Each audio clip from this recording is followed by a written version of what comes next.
يرجون تجارة لن تبور. Bismillahirrahmanirrahim. Assalamualaikum warahmatullahi wabarakatuh. Alhamdulillahi wassalatu wassalamu ala Rasulillah wa ala alihi wa mawalah wa la hawla wa la quwwata illa billah, amma ba'd. Rekan-rekan sekalian, alhamdulillah kita kembali bisa berjumpa dalam agenda kita rutinan, yaitu kajian pekanan atau 2 pekanan setiap bulannya, yang mana pada hari ini kita akan mix dengan tema tauhid, akidah dan juga sejarah, yang kita khususkan yaitu antisipasi, ya, antipati dan juga antisipasi, keduanya sama aja ya, biar dapat 2 nilai dari kaum yang dimurkai. Jadi ketika kita minimal membaca Al-Fatihah 17 kali sehari semalam, kita memohon petunjuk dari Allah, ihdinas siratal mustaqim, siratal ladzina an'amta alaihim. Kita memohon supaya mendapatkan petunjuk sebagaimana para nabi, para rasul, para siddiqin, ya. Dan jangan sampai seperti al-maghdub.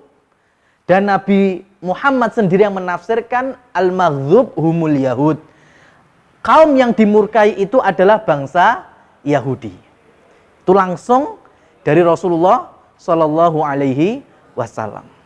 Oleh karena itu, kalau di dalam syariat kita, baik itu Al-Quran maupun dalam hadis, dikenalkan bahwa bangsa Yahudi adalah musuh para nabi dan rasul, maka tidak layak bagi kita untuk mengucapkan saudara atau teman kita.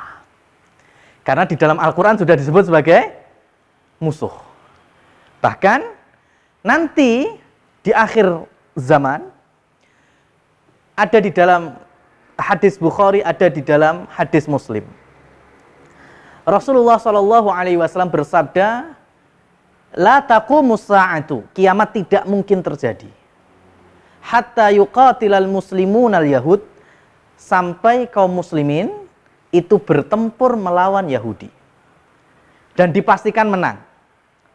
Bukti kemenangannya adalah ketika pepohonan dan bebatuan saat itu bisa berbicara. Ya, pepohonan, bebatuan itu mereka bisa berbicara, memanggil dengan panggilan ya Muslim, ya Abdullah. Hei seorang yang muslim, hei hamba Allah. Yang bicara siapa? Batu dan pohon. Di belakangku ada orang Yahudi, bunuhlah mereka. Maka habis orang Yahudi itu. Illal gharqat fa innaha syajarah Yahud. Kecuali pohon gharqat, karena gharqat itu adalah pohonnya Yahudi.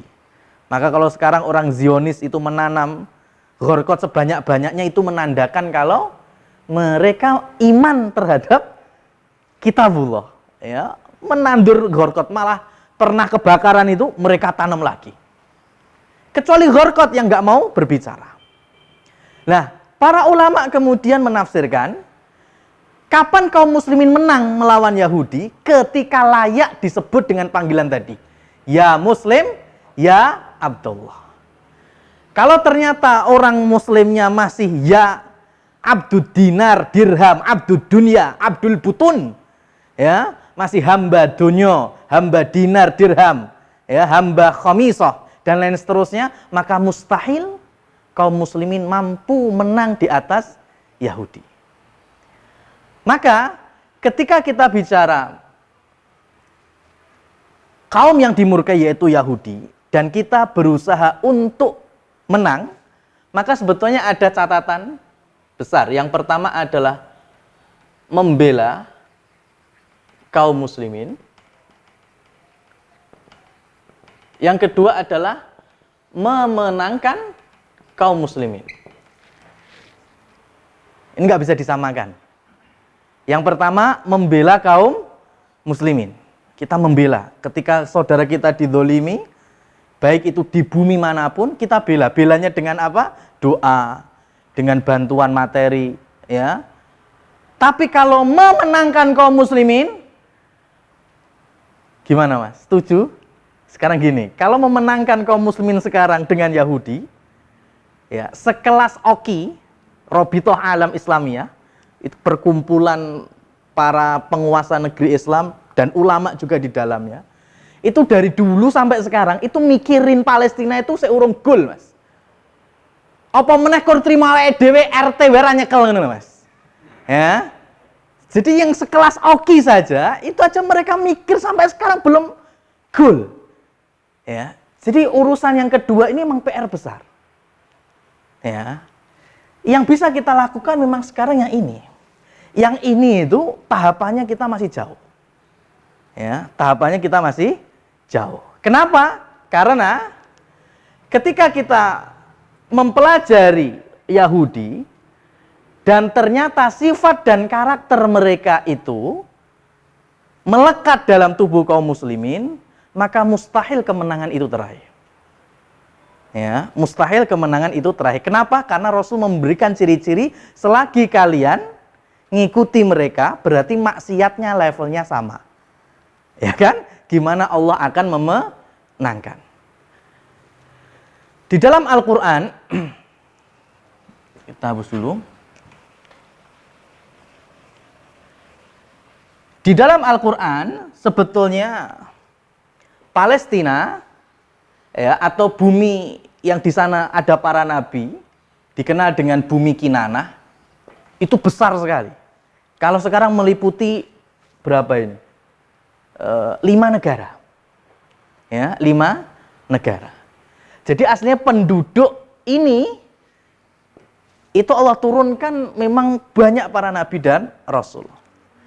Jadi kalau bilang orang Yahudi kok tiba-tiba ngurusi sini, itu keren-keren, Mas.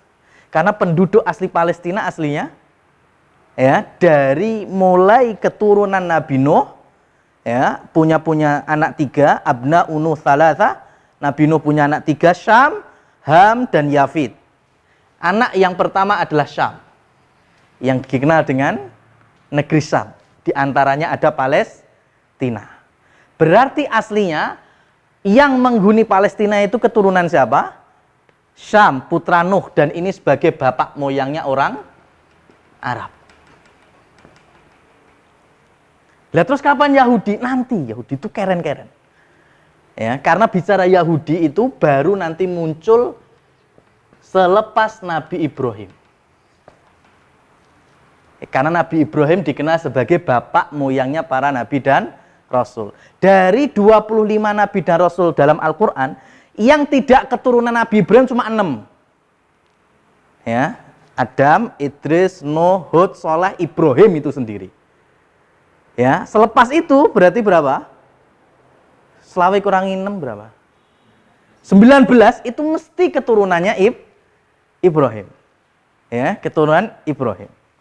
Sekarang, Nabi Ibrahim punya istri, ada Hajar, ada Sarah, dan budak-budak yang lain. Kemudian, dari Hajar lahirlah Ismail.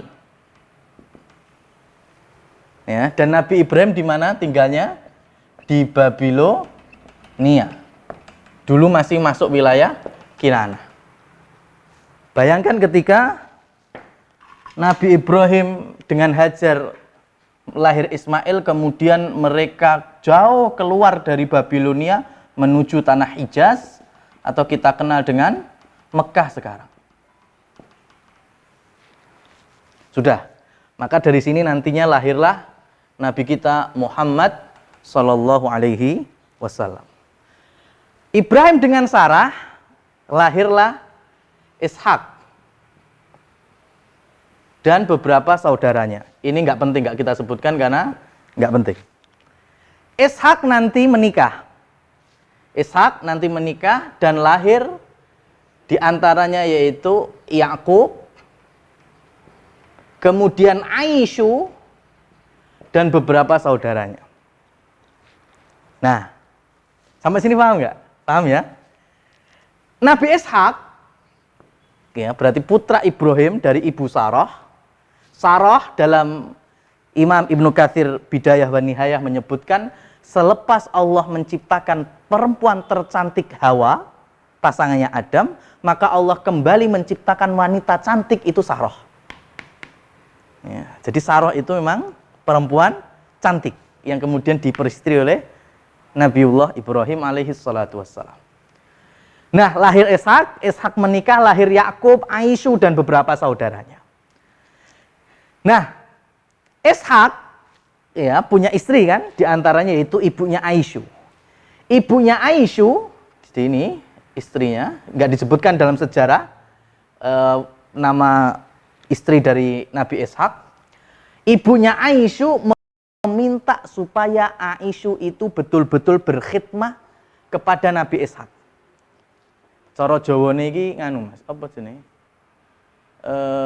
Khidmah marang bopo gitu loh.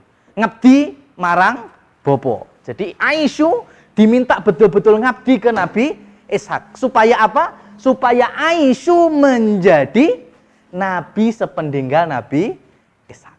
Jadi memang digadang-gadang menjadi penerusnya Nabi Ishak. Yakub juga anak yang soleh. Jadi Nabi Ishak itu di masa usia tuanya buta. Nabi Ishak itu buta, tunanetra. Jadi yang ngurusi makanan, minuman, semua keseharian Nabi Ishak kebanyakan Aisyu. Tapi ketika Aisyu repot atau ada gawe yang lain, maka Yakub yang menggantikannya. Dan Allah mentakdirkan setiap Nabi Ishak ngelus si raya anaknya dan berdoa, ya Allah anakku ini yang nanti menjadi penerusku mesti kena Yakub. Bukan ke Aisyu, mesti kena ke Yakub. Nabi Ishak buta.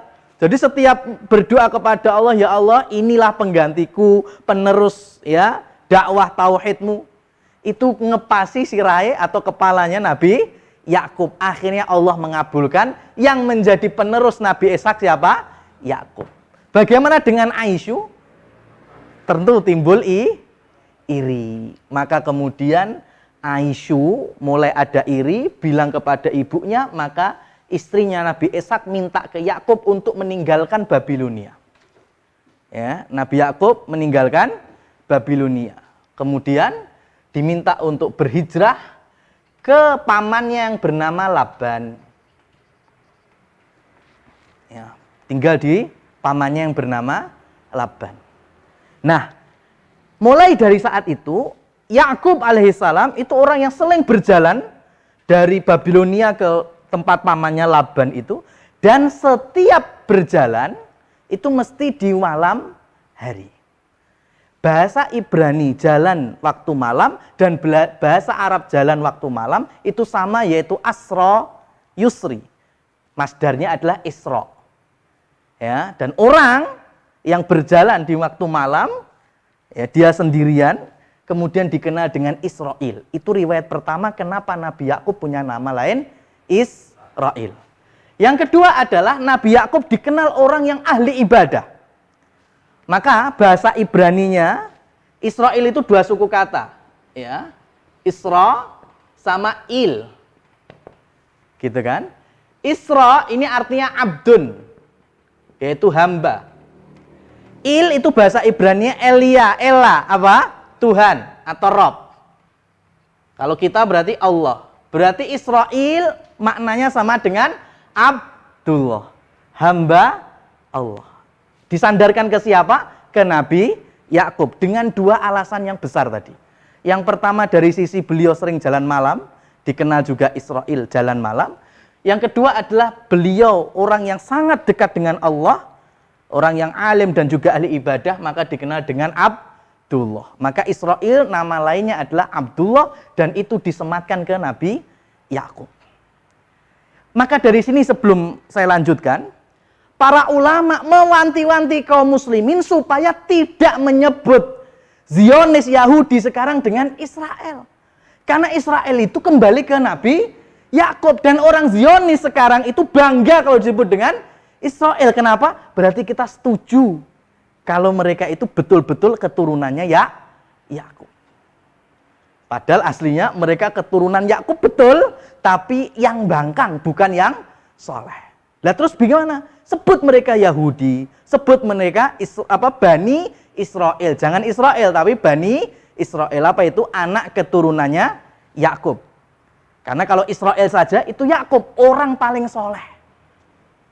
Tapi sekarang malah disumpahi. Coba, Israel kejam, Israel sadis. Bagaimana Allah pengen menolong? Ya, kalau kita saja masih menghinakan Nabi kita Yakub. Jangan bilang Israel, tapi bilang Zionis atau Yahudi atau Bani Israel.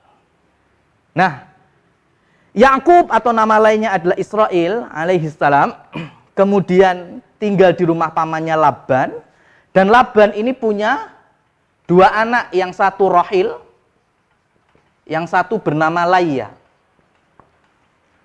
Rahil kalau bahasa Ibrani-nya biasanya nyebutnya Rachel. Ya, Laia.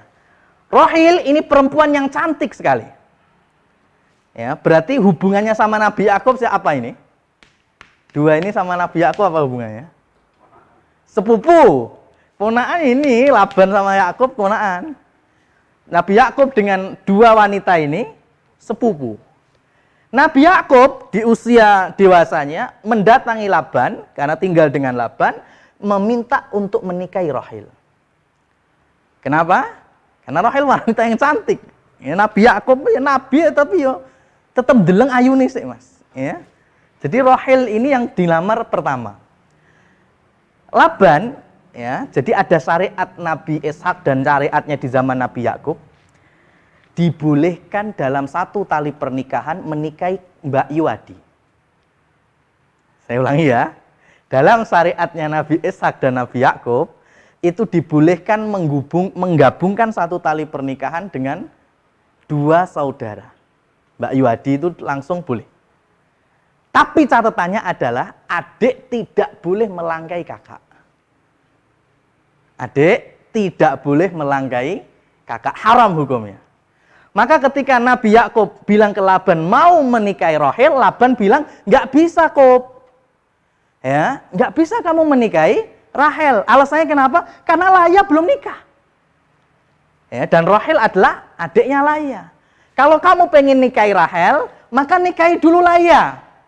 Baru nanti kamu nikah dengan Rahel. Piye? Gelem ora? Akhirnya mau Nabi Yakub. Akhirnya Nabi Yakub menikahi Laia dulu, kakaknya, ya, dan tidak secantik Rahel. Kemudian baru beliau menikahi Rahel.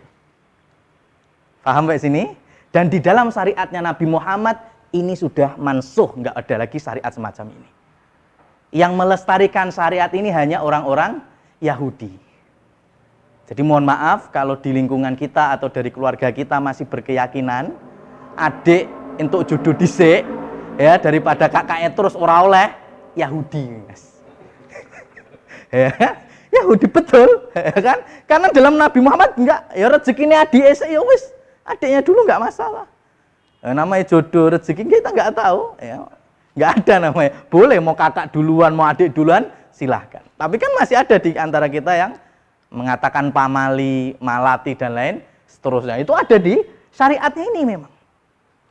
Nah, ringkasnya kemudian Nabi Yakub menikah dengan Rahil, perempuan cantik, lahirlah Yusuf dan Binyamin. Ya.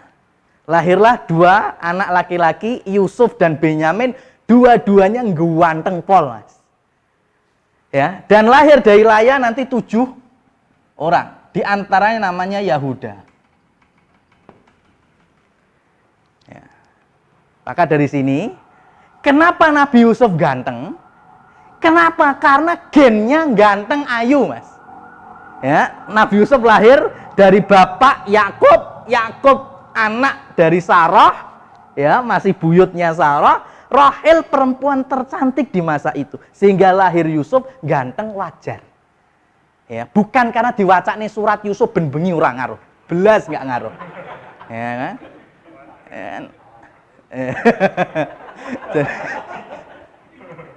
Lah kok wong tuane grade D pengen anak grade A malah medeni to, Mas. Ya. Jadi itulah hikmahnya Rahel melahirkan 2 bayi laki-laki semua yang ganteng. Kita kenal Nabi Yusuf dan Binyamin alaihi wassalam. Dan Nabi Yakub menikah dengan Laya yang nggak secantik Rahel pun yo bridil pitu loh Mas. Jadi yo biasa aja. Ya kan? Mas. Ya sing be ayu loro ganteng-ganteng hikmahnya. Sing biasa we yo lahir pitu, yo biasa Nabi Yakub. Ya kan? Di antaranya bernama Yahuda. Berapa total berarti putra Yakub? 9. Kemudian Rahel Laya punya budak. Dan budak itu kemudian dihadiahkan ke Nabi Yakub dan dikumpuli oleh Nabi Yakub di zaman itu sehingga lahirlah 3. Berarti total berapa? 3 tambah 7 tambah 2, 12. Inilah yang kemudian dikenal dengan Bani Israel, anak keturunan Yakub. Sampai sini. Nah, itu Bani Israel 12 putra Yakub ini tadi. Ya. Yang Yusuf, Benyamin, Yahuda dan seterusnya dan seterusnya. Dan ini nanti kembali lagi ke Babilonia, artinya ke bumi Kinanah. Nah, di zaman Nabi Yusuf, kita nggak perlu cerita Nabi Yusuf, nanti lihat langsung dalam Al-Quran surat Yusuf, itu ceritanya detail sekali. Intinya ketika Nabi Yusuf kemudian Allah jadikan Menteri Keuangan Mesir untuk mengurusi masalah Mesir saat itu, maka Nabi Yusuf pun pindah di negeri Mesir, ya, pindah ke Mesir dan mengajak nantinya akhirnya 12 semua dari saudaranya. Ya, jadi 11 saudaranya diajak ke Mesir dan hidup di wilayah Mesir. Enak di sana, fasilitas di sana semua dihormati. Ke-12 putranya Yakub. Kenapa? Karena Mesir saat itu rajanya raja yang mengenal Islam, artinya raja yang bertauhid. Sampai generasi Nabi Yusuf ini habis. Ya, sampai generasi itu habis. Di mana? Di Mesir. Kemudian ketika generasi soleh-soleh tadi keturunan Nabi Yakub habis, ganti orang asli Mesir, orang Kipti yang menguasai dan menjadikan Bani Israel budak-budak mereka. Akhirnya ditindas. Ya, ditindas. Dan kebanyakan mereka punya suku bangsa dari ini. Berarti dikenal kemudian Yahudi. Kenapa? Karena anak turun dari Yahuda. Nah, ini ditindas mereka di Mesir. Menjadi kaum yang lemah, super lemah. Sampai kemudian Allah munculkan nabinya yaitu Musa alaihi salam. Yang kemudian Allah menangkan daripada Fir'aun musuhnya Musa dan Bani Israel. Sampai sini insya Allah bisa difahami.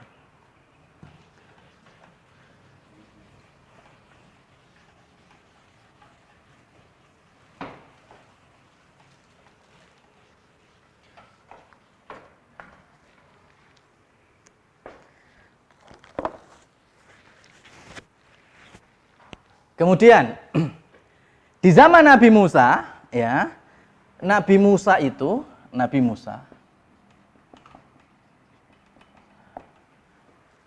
orang Bani Israel. Dalam Al-Quran disebutkan melihat 9 mukjizat. Pertama, mata air. Kemudian laut terbelah. Kemudian taufan. Kemudian kata. Kemudian darah. Kemudian tangan bercahaya. Kemudian tongkat ular. Berapa itu? 2, 3, 4, 5, 6, 7. Kemudian belalang, jarod. Ya. Kemudian nantinya di Bukit Tursina. 9 mukjizat itu kelihatan langsung oleh Bani Israel.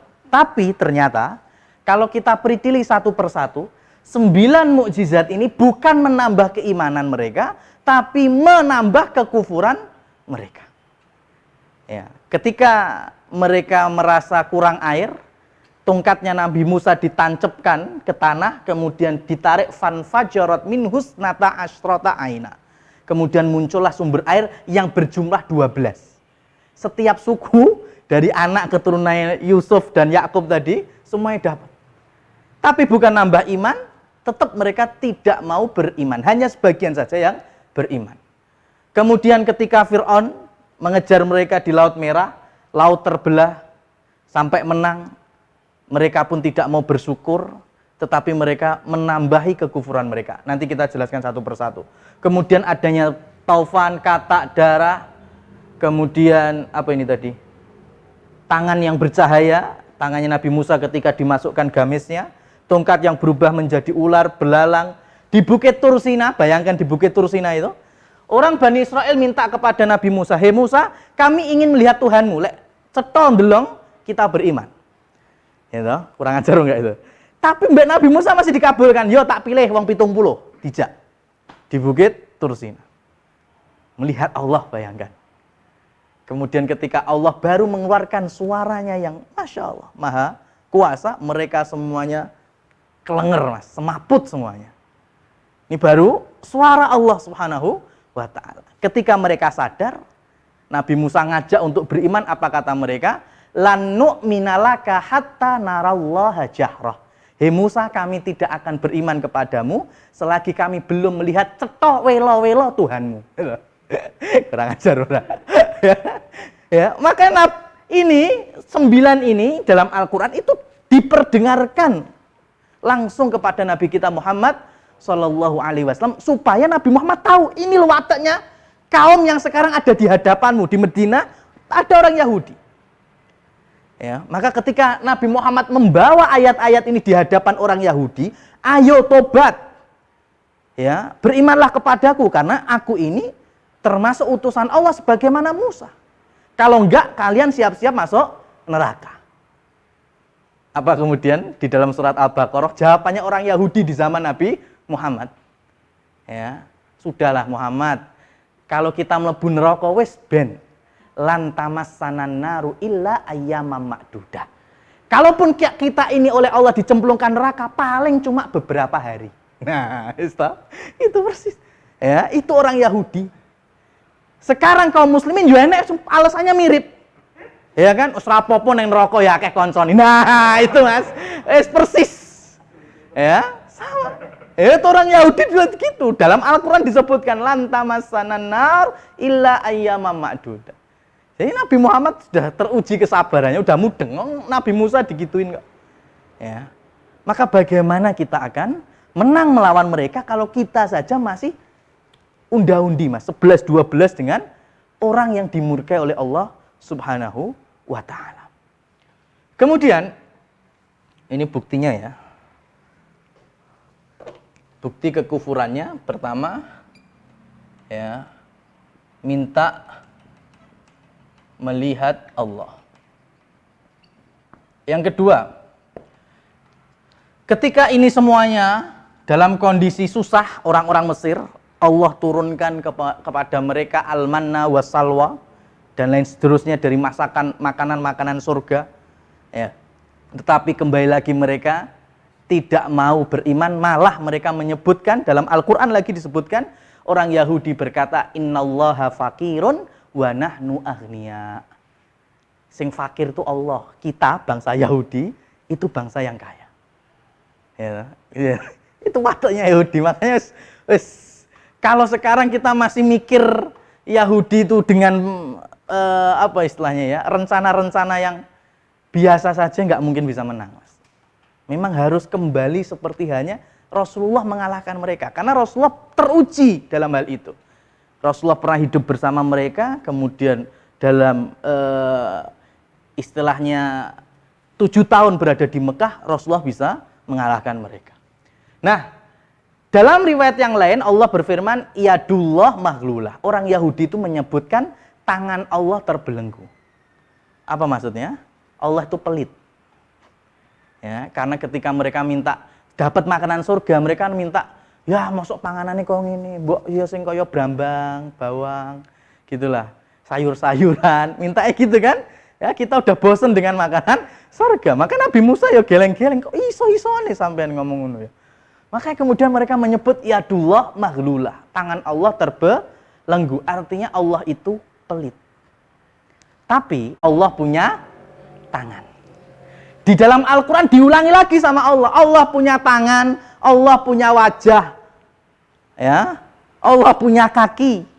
Allah yastawi alal arsy, bersemayam di atas arsy. Allah turun di setiap malam, sepertiga malam, ya, akhir Allah itu ke langit dunia. Itu diulangi dalam Al-Quran. Tapi ternyata kaum muslimin masih tidak mau meyakini Allah punya itu semuanya. Jangan katakan Allah punya tangan, berarti we madaknya Allah mbek makhluk. Ya kan gitu kan? Jangan katakan Allah punya wajah, berarti kamu menyamakan Allah dengan makhluk. Kok iso? Kalau kita sedang membicarakan Allah, jelas kaidah yang nggak boleh kita tinggalkan adalah laisa kamislihi syai'. Allah tidak bisa diperumpamakan dengan apapun. Yang penting kita wajib meyakini yang datang. Allah katakan punya tangan, ya sudah Allah punya tangan kita yakini. Kita nggak boleh membayangkan tangannya Allah kayak apa, duwe driji apa, nggak boleh. Tapi kita yakin Allah punya tangan, iya. Ya. Bagaimana? Kita nggak perlu tanya itu. Yang penting kita wajib mengimani. Saiki ngene, awake dhewe duwe tangan. Kethek duwe tangan ora, Mas? Kethek ya duwe tangan. Gelem dipadakne. Tangannya sampean mbek tangannya kethek. Kan nggak mungkin. Itu baru analogi makhluk by makhluk. Ya kan? Makhluk-makhluk aja kita nggak ridho tangan kita disamakan dengan tangan monyet. Tapi kita semua tahu kita punya tangan, monyet juga punya tangan. Bagaimana makhluk dengan Al-Khaliq sang pencipta. Ya. Maka sekarang 7 ayat Allah menyatakan bersemayam di atas arsy. Sudah kita yakini Allah di atas arsy. Oh berarti kamu meyakini Allah itu bertempat. Berarti Allah membutuhkan singgasana. Allah membutuhkan kursi. Nah itu berarti otaknya lagi otak sing ya menyandingkan antara makhluk dengan Khaliq sama dengan makhluk yang lainnya. Itulah enggak sumbutnya otak kita, Mas. Sekarang gini, kita punya kerajaan Islam pertama Demak Bintoro, ya, punya sultan, kita punya raja, enggak punya kerajaan. Istananya ya Masjid Demak itu, Mas, awalnya itu. Tapi kita mengakui adanya raja, kita akui. Adanya sultan pertama Islam di tanah Jawa, kita akui. Lantas kemudian raja atau sultan itu membuat singgasana, membuat kursi. Gimana? Kita meyakini tetap raja? Ya tetap, malah kelihatan dengan adanya singgasana raja menunjukkan kekuasaannya, kemewahannya, kebesarannya. Apakah sebelumnya itu kemudian kita nggak ngakui raja kalau nggak punya kursi singgasana? Enggak, tetap raja. Ini baru raja manusia. Bagaimana raja Rabbul Alamin yang mengatur alam semesta. Allah punya kursi, Allah punya arsy, bukan menunjukkan Allah butuh arsy. Allah butuh kursi. Itu menunjukkan bahwa Allah maha kuasa dari segala-galanya. Ya. Sampai kemudian nanti ada pertanyaan, Ainallah, di manakah Allah? Aja tekok kaya ngono. Ya, jangan tanya di mana Allah. Berarti nanti kalau kamu bertanya di mana Allah, kamu meyakini Allah bertempat. Lah saiki ora oleh teko ainallah, di mana Allah, berarti kita membatalkan pertanyaan Rasulullah kepada seorang budak perempuan. Rasulullah pernah ketemu budak perempuan, Rasulullah bertanya 2 soal tok. Soal pertama ainallah, soal kedua man ana. Soal pertama di mana Allah, soal kedua aku ki sapa. Ya. Kemudian budak perempuan itu menjawab Allah fis sama. Allah ada di atas langit dan engkau adalah Rasulullah utusannya. Apa yang Rasul sampaikan? Innaha mu'minatun, sesungguhnya perempuan ini perempuan yang beriman. Yang tanya ainallah siapa? Rasul yang bertanya di manakah Allah. Lah kok kita dilarang bertanya di mana Allah? Ya. Nanti kalau Allah turun sepertiga malamnya di dunia, berarti arsy-nya kosong. Utekmu saya mikir. Ya kan? Ya bisa-bisanya gitu. Mau Allah turun sepertiga malam di belahan bumi yang main, itu udah kekuasaan Allah. Ya, bagaimana caranya Allah yang Maha tahu, nggak perlu. Lah padane kaya wong rondo, Ya muter kos kamplingnya kosong ngono. La haula wala quwata. Ini berarti menyamakan Allah dengan makhluk. Nah ini. Dan itu dilakukan oleh orang-orang Yahudi. Ya, yuharrifunal kalim an mawadhi'iha. Mereka merubah firman-firman Allah, apa yang datang dari Allah sesuai dengan hawa nafsu mereka. Ya. Jadi kenapa kok apa ceritanya Taurat dirubah, ya, Injil dirubah menjadi ada asfarun jadid, perjanjian baru. Ya karena sebagian besarnya mereka tidak satu jalan. Itulah kenapa mereka paling sering membunuh para utusan-utusan Allah Subhanahu wa ta'ala. Sampai Imam Ibnu Katsir menyebutkan tidak kurang dari 24 jam, satu hari satu malam, lailan wa nahara, Allah turunkan 90 sekian nabi. Sehari loh Mas, Allah turunkan 90 sekian nabi. Lah kok bisa banyak gitu? Karena setiap nabi Allah turunkan di kalangan Bani Israel dibunuh. Ya, pagi dibunuh berapa, siang dibunuh berapa, sore dibunuh berapa. Ya. Kenapa? Karena berdakwah yang tidak sejalan dengan mereka. Ya. Nabi Yahya, Nabi Zakaria di antara korban mereka. Tidaklah ada para nabi dan rasul melainkan mesti ada rencana untuk dibunuh. Lek gak kesampaian ya masih rencana. Contohnya Nabi Isa. Allah angkat terlebih dahulu. Nabi Muhammad sudah pernah mau dijatuhkan batu besar. Tapi malaikat Jibril memberitahu terlebih dahulu. Nabi Muhammad dikasih racun di daging kambingnya. Siapa yang melakukan? Orang Yahudi. Jadi kalau sekarang orang Yahudi membunuh anak-anak bayi, membunuh lansia, membunuh orang-orang sipil, menghancurkan tempat ibadah, tempat-tempat sosial, rumah sakit, nggak usah pangkling, Mas. Kalau kita pangkling, Qur'annya batal. Ya, Qur'annya batal. Kenapa? Karena Allah sendiri yang bertanya ke mereka, "Falima taqtuluna anbiya Allah bighairi haqqin." Kenapa kalian membunuh para utusan Allah dengan cara yang enggak hak? Ya, tanpa dasar kebenaran. Itu Allah sampai bertanya balik ke mereka. Berarti kalau sekelas nabi dan rasul saja dimutilasi sebagaimana Nabi Yahya dan Zakaria, lah kok terima warga sipil? Enggak usah pangling makanya. Ya, enggak usah pangling. Ya, dulu nabi yang dibunuh. Sekarang rakyat sipil ya bagi mereka enteng sekali. Dan di zaman Nabi Muhammad SAW, di pasar Bani Qainuqa, pasar Yahudi, ada muslimat yang masuk. Apa yang dilakukan orang-orang Yahudi? Ditarik jilbabnya biar kelihatan auratnya. Dilihat oleh muslim yang satu, seorang. Akhirnya muslimat itu dibela, langsung dibunuh Yahudi yang narik-narik jilbabnya. Akhirnya satu orang muslim ini dikeroyok satu pasar Yahudi, mati juga. Dan kemudian Rasulullah mendoakan kesyahidan baginya. Ini di zaman siapa? Nabi Muhammad. Kalau di zaman sekarang orang Zionis juga narik-narik jilbabnya muslimat yang ada di bumi Syam, nggak usah kaget, Mas. Di zaman Nabi wis enek kok. Iya apa enggak? Berarti gawan bayinya mereka itu terus-menerus ada. Berarti tinggal kita saja copy paste apa saja yang dilakukan oleh Rasul Shallallahu Alaihi Wasallam. Ya. Maka berangkat dari hadis riwayat Ibnu Majah, Abu Dawud, Tirmidzi dan lain sebagainya. Ya.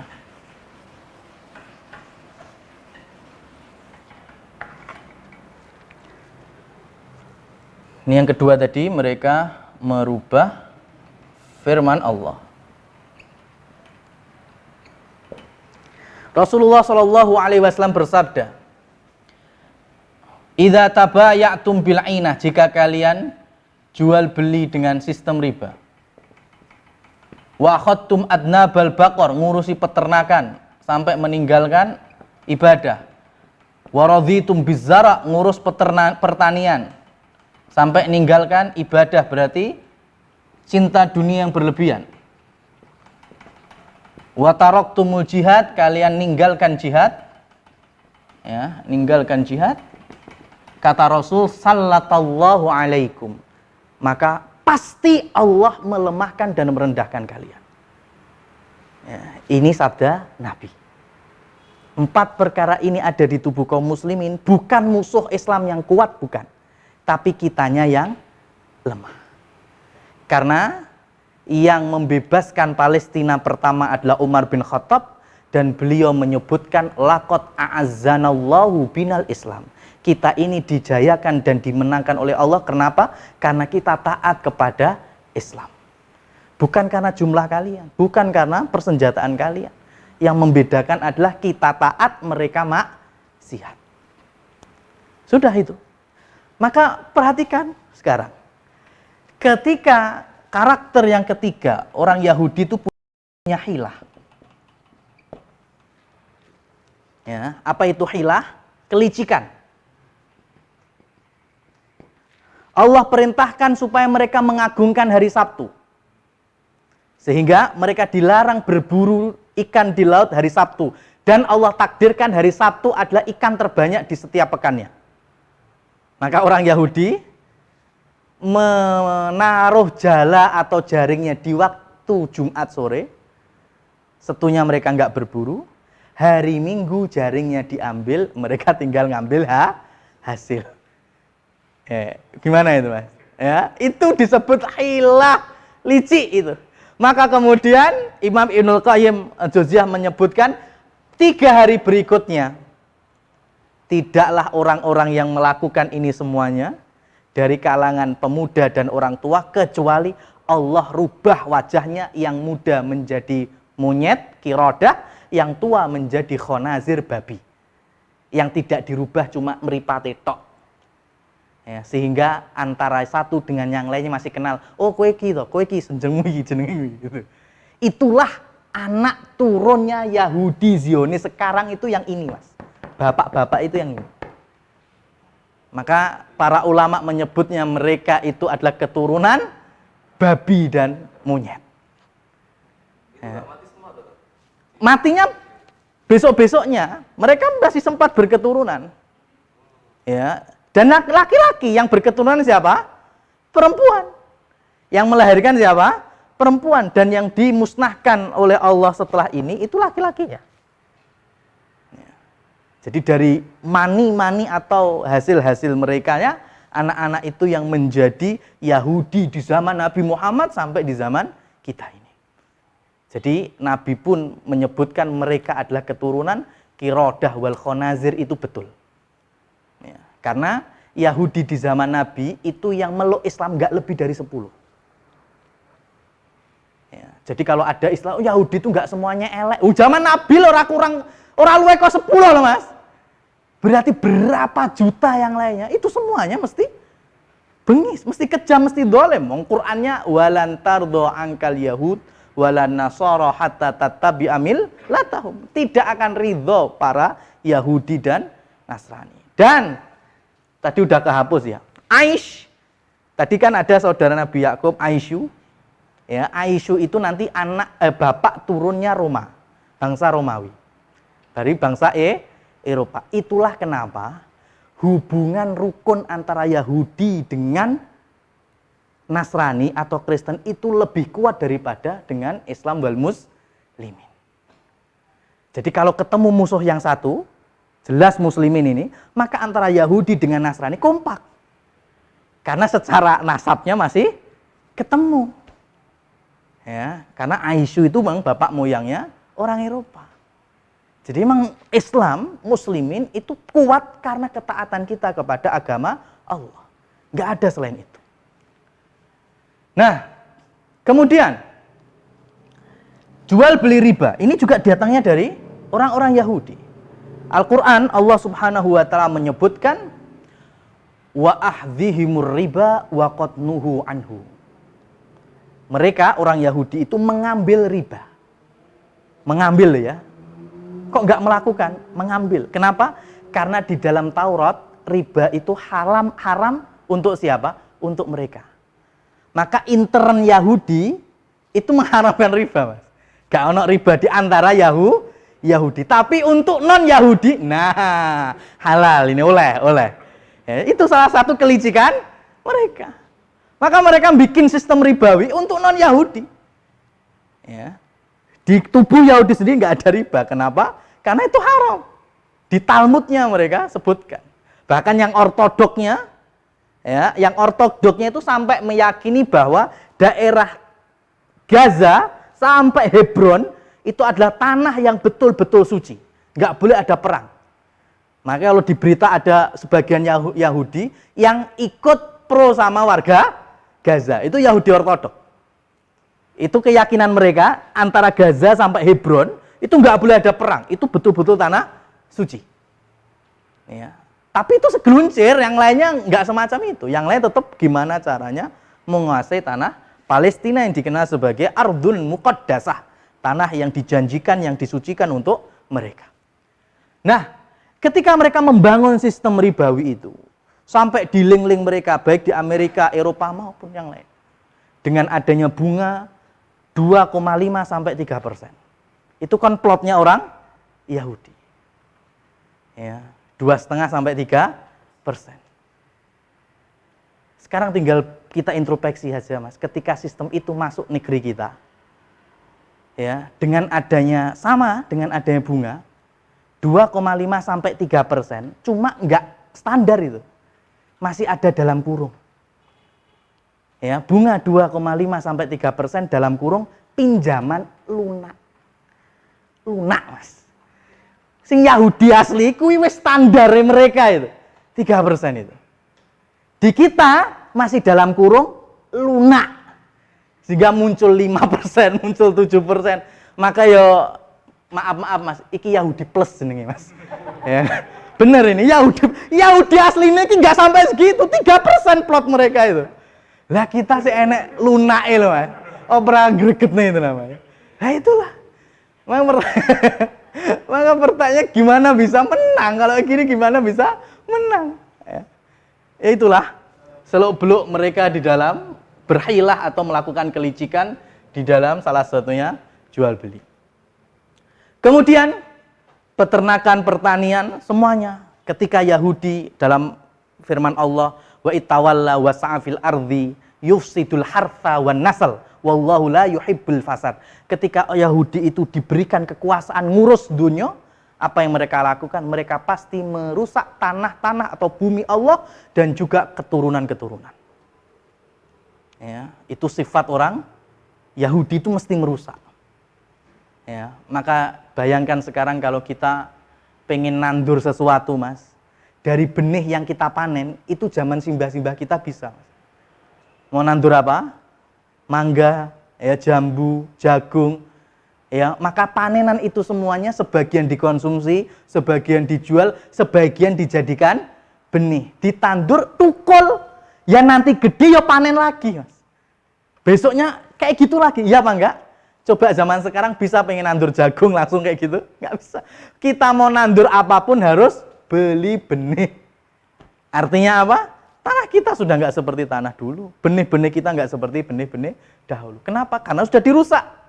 Dan yang rusak adalah orang-orang yang punya kecerdasan, tetapi mereka tidak punya iman.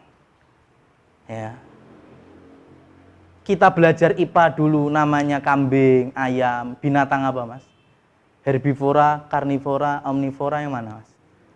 Namanya ayam yo mangannya biji-bijian. Kambing ya daun-daunan. Coba ayam zaman sekarang. Ya, sampai loloi balung bekas ayam geprek, ya dicotol ya, Mas. Berarti kan fitrahnya udah rusak, ya kan? Wedhus ya plastik ya diuntal, ya kan? Sudah rusak. Siapa ini? Sudah. Ini salah satu kerusakan yang terjadi dimulai dari orang Yahudi. Di zaman Nabi sudah bikin kerusakan, di zaman sekarang pun terjadi kerusakan berikutnya. Oleh karena itu, ketika kuncinya adalah hatta tarji'u ila dinikum, tidak ada yang lain kecuali kalian harus kembali ke agama kalian. Maka tidak ada solusi lain. Kembali kepada agama total. Sebagaimana nanti kita layak disebut Abdullah. Ya, ketika orang bumi Syam, orang Palestina, mereka sangat legowo. Dari para pembebas mereka yang pertama adalah Umar bin Khattab. Orang Mekah hijrah ke Madinah, bukan orang Palestina. Tapi orang yang super taat, super soleh. Pembebas Palestina di zaman berikutnya adalah Yusuf Salahuddin Al-Ayyubi. Orang mana? Tikrit, Irak, hijrah ke Halab, Aleppo. Ya, kemudian membebaskan Palestina dari tentara salibis di perang Hittin. Bukan orang Palestina. Dan nanti akhir zaman siapa yang membebaskan Palestina? Imam Mahdi. Orang Quraisy, keturunan Nabi Muhammad Shallallahu Alaihi Wasallam, bukan orang Palestina. Oleh karena itu, ya, yang menjadi PR kita adalah kita melahirkan Umar-Umar berikutnya, Salahuddin berikutnya, ya, tapi yang sesuai dengan mereka berdua. Tidak asal-asalan. Ini terkadang Salahuddin gimana membebaskan Palestina nggak dipelajari, kur jenenge tok diakeh-akeh nih Mas. Salahuddin itu puluhan tahun keliling para ulama Mesir, Aleppo, Suriah. Ya, karena bicara Palestina, ini tuh harus kena semuanya, Mas. Nggak mungkin Palestina bisa dimenangkan kecuali ini semuanya distabilkan. Ya, apalagi ini Mesir karena memang lewatnya, kemudian sama ini. Maka para ulama mengibaratkan Mesir dan Suriah adalah ibarat sayap burung, Palestina adalah badan burung. Kalau sayap burung ini stabil, sudah adem, maka burung itu dengan mudahnya akan terbang. Maka gimana caranya musuh Islam itu bikin panas ini terus? Mesir dibikin bergejolak, Suriah dibikin gak tenang-tenang. Ya, kenapa? Karena dalam sejarahnya gitu Mas, prakteknya. Umar bin Khattab dari Madinah, kemudian masuk Suriah, baru kemudian masuk Palestina, baru masuk Mesir. Kunci utamanya Suriah. Salahuddin Al-Ayyubi dari Mesir, ya, masuk Suriah, kemudian baru masuk Palestina. Artinya dua negara ini tidak bisa dikesampingkan dalam mengurusi Palestina. Maka kunci utamanya bagaimana? Sebagaimana Salahuddin saat itu dikumpulkan para ulama, baik itu di Mesir, di Suriah, di Yordan, untuk menghidupkan madaris. Apa itu madaris? Sekolahan-sekolahan. Artinya apa? Ilmu. Ya, Salahuddin tidak minta memobilisasi massa sebanyak-banyaknya. Ayo wis gempur Palestina, tentara salibis, rapopo mati, mlebu surga. Tidak seperti itu Mas. Ya, Salahuddin kumpulkan pertama para ulama-ulama beda madhab lagi. Yang madhab Hanafiyah, silahkan buka sekolahan Hanafiyah. Yang madhabnya Malikiyah, buka sekolahan Malikiyah. Yang Syafi'iyah seperti di Mesir, dikencengkan Syafi'iyahnya. Apalagi di Mesir itu, saat itu yang menjadi gubernurnya adalah orang Syiah. Maka Salahuddin kenceng sekali itu, dompleng Mesir supaya gimana caranya ilmu bertebaran di Mesir.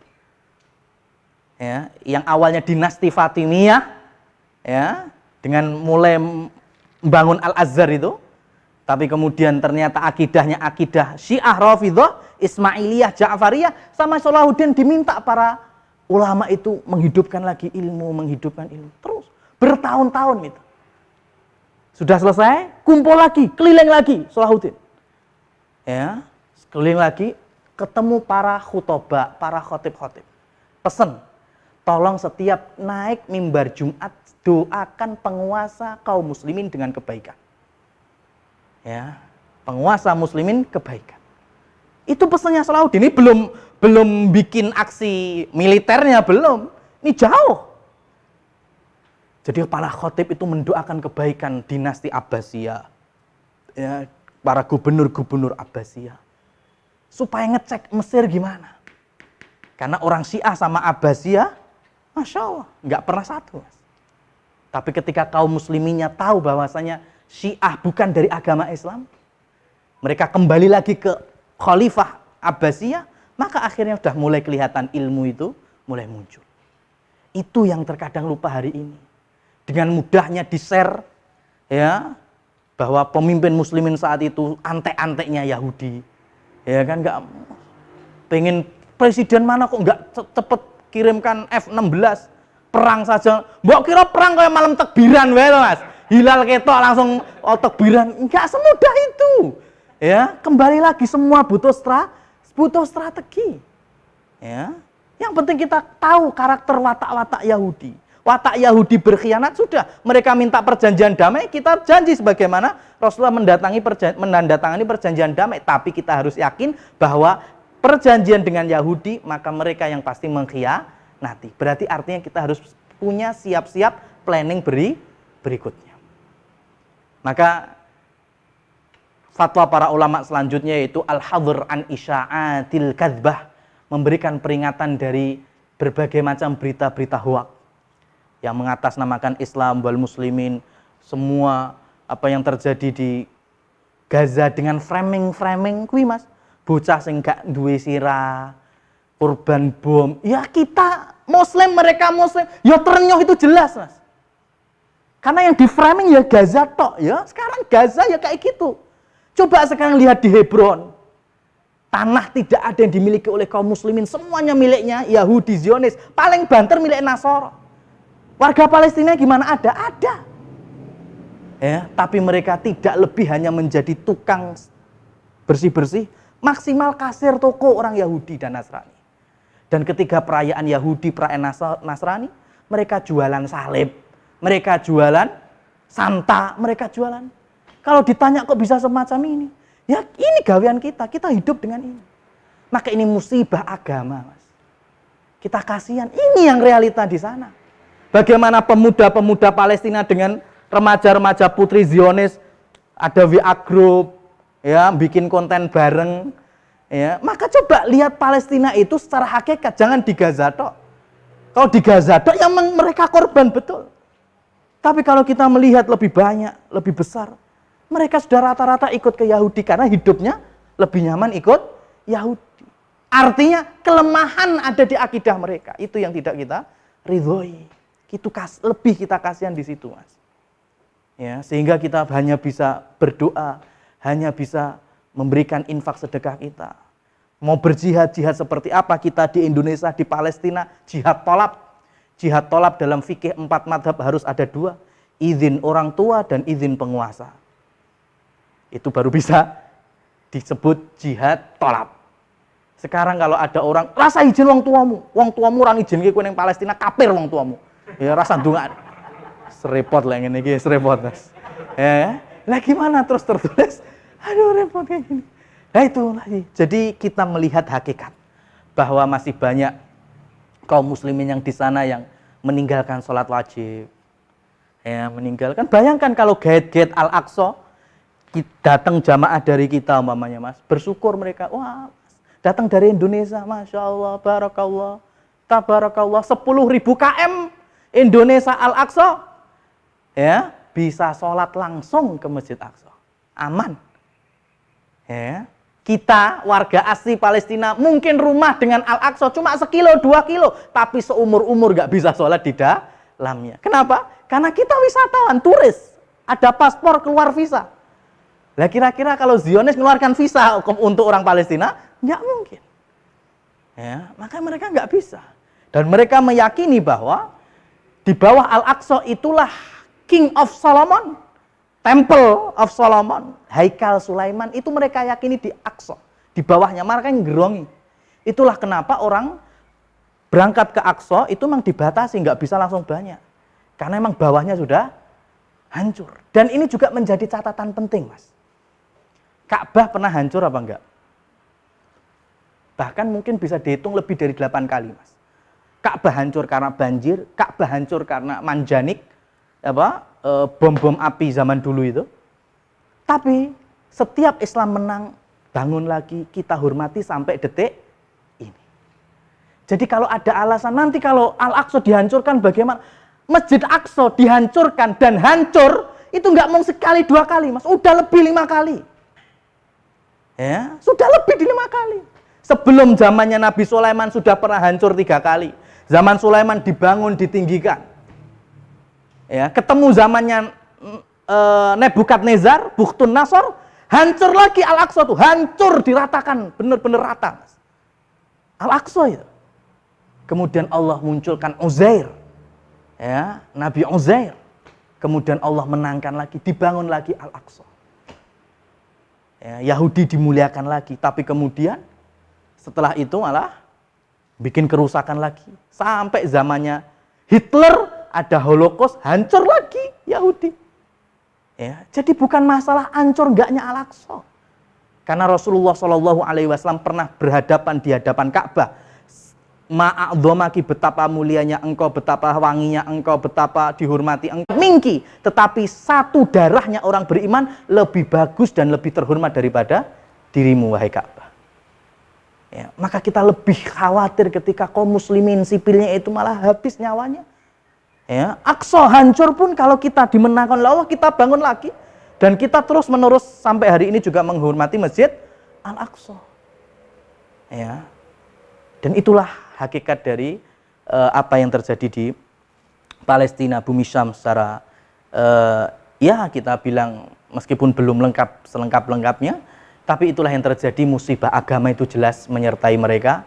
Dan jangan sampai kita menjadi Palestina berikutnya, artinya kita meninggalkan agama, meninggalkan syariat ini, ya, dan kemudian Allah menurunkan azabnya, naudzubillahi min dzalik, dan kita memohon kepada Allah supaya Allah berikan kejayaan. Allahumma a'izzal Islam wal muslimin, Allahumma dammir a'da'ad-din, Allahumma ansur ikhwanana alladziina fi Filistin wa fil ardi Sam wa fi ardil Kinanah wa fi jami'il buddan ya rabbal alamin. Fa subhanakallahumma bihamdik asyhadu an la ilaha illa anta astaghfiruka wa atubu ilaik.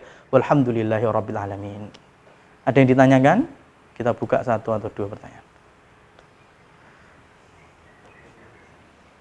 Jelas? Ditanyakan. Ustaz, kalau syariatnya orang Yahudi kan nggak boleh ngapa-ngapain di hari Sabtu. Ya. Harus hanya ibadah. Nah, kalau kita itu sebenarnya kalau sebelum Jumatan itu diperbolehkan untuk beraktivitas. Boleh, dia sebelum berjumatan boleh, yang penting mulai dari Jumatnya sudah. Kalau di kita itu idza nudiya lis-sholati min yaumil jum'ati fas'au ila dzikrillah wa dzarul bai'. Ketika sudah dikumandangkan Jumatan, maka tidak boleh lagi ada urusan dunia. Semuanya menjadi batal. Bagi siapa? Bagi yang berkewajiban Jumatan. Siapa saja? Laki-laki bermukim, sehat, ya, itu nggak boleh jual beli, nggak boleh masih bekerja, kecuali pekerjaan-pekerjaan tertentu seperti satpam, dokter lagi bedah pasien atau semacamnya. Tapi normalnya nggak boleh, haram pekerjaannya. Sampai selesai sholat Jumat. Kalau sudah selesai, fangtasyiru fil ardi wabtahu min fadlillah. Silahkan bertebaran di muka bumi lagi, mau bekerja silahkan. Ya. Dan itu sampai sekarang pun Yahudi masih memegang erat.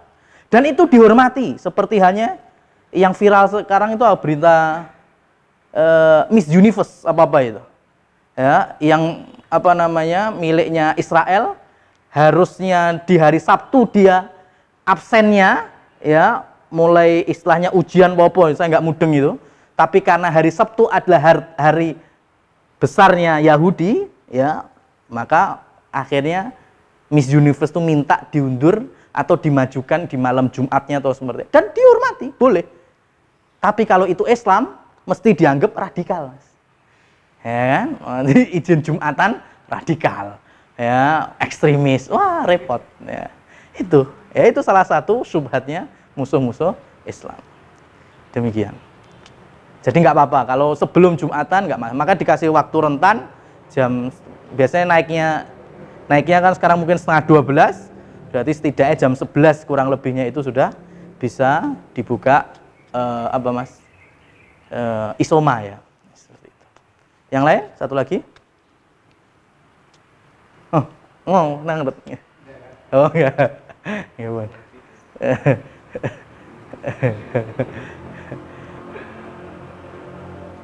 Sudah cukup, kita cukupkan. Billahi taufiq wal hidayah. Wassalamualaikum warahmatullahi wabarakatuh.